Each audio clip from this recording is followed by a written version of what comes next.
नमस्कार दर्शक बंधु, जय जगन्नाथ। जानिबा कि मंगल दोष जन्म जातक जदि अच्छी आपणकर करिवे कौन उपाय मु कहूची।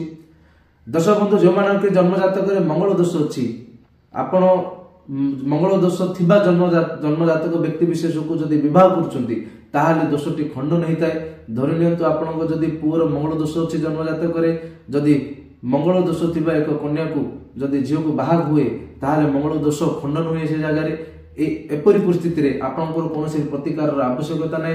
ताकर मैरिज लाइफ दाम्पत्य जीवन सुखमय हुए। जदि जदि पुअर जन्म जातक मंगल दोष अच्छी झीवर जदि जन्म जातक मंगल दोष नाही एभली परिस्थिति रे विवाह करंतुनी।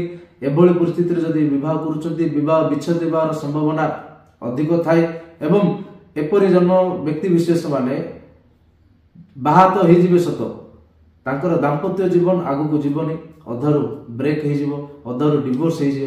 तो एभली परिस्थिति रे दर्शक बंधु करिवे कोन। जो मानक जन्म जातक जदि मंगल दोष अच्छी से जदि कन्यार मंगल दोष अच्छी आपण कोन करिवे उस्त गछ किंबा कदली गछ को ब्राह्मण को डाकी विवाह कार्य संपन्न करंतु।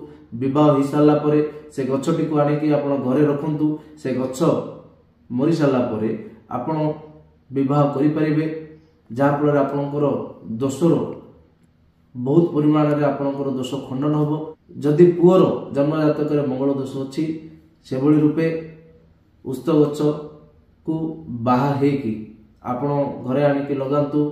जेतलो से गछटी मरी जीवो तो आपण से जगह रे कन्या को बाहा हो पारिबे।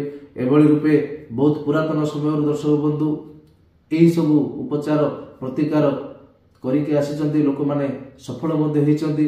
एक दीर्घ दिन धरी मंगल जनित समस्या मुक्ति पाइचंती। एवं अन्य एक उपाय कहूँ दर्शक बंधु, जो मानकर मंगल दोष अच्छी एबटू ही माँ बगलामुखी को ध्यान करंतु। माँ बगलामुखी को पूजा करंतु, जहा फल मंगल दोषर अशुभत्व आपणकर ह्रास पाइब एवं भगवती आशीर्वाद रे आपणकर जीवन शैली एवं आपणकर अग्रगति रास्ता फिटिब। निश्चित आपण सफल हेबे। करके देखंतु उपायटी दर्शक बंधु। जदि वीडियो भल लागिला लाइक करंतु, सब्सक्राइब करंतु। एभली भिन्न भिन्न एभली समस्या समाधान जानिबा पे आपणकर जहाँ भी असुविधा अच्छे जदि जानिबा को चाहूचंदी, जदि रास्ता पाउना कमेंट रे जणांतु। मो निश्चित आपनको सहयोग करिवि। जदि वीडियो भल लागिला लाइक करंतु। रहिली नमस्कार, जय जगन्नाथ।